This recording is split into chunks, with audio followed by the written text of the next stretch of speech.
বলো। এক ছিল বৃষ্টি। বৃষ্টিটা আস্তে আস্তে পড়তেছিল, কিন্তু হঠাৎ বৃষ্টিটা আরো জোরে চমকাইতেছিল, আরো জোরে। কিন্তু বাবা ছাতা নিয়ে বের হয়ে গেছে ঘুরতে। তারপর বাবা বৃষ্টিটাকে ছবি তুলতাছে। তারপর বৃষ্টিটা আর থামলো না। মাকে নিয়ে কি করি, একটা আইডিয়া আছে। আইডিয়াটা ছাতা নিয়ে বের হইতে হবে, তারপর আমাদের বাসায় যাব। তারপর কিন্তু আমরা ভিজে গেছি, আরো জোরে বৃষ্টি পড়তেছে। তারপর এবার আমি কি করি?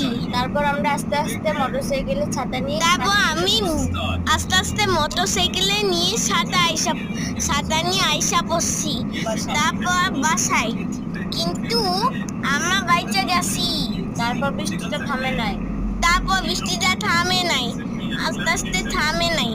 তারপর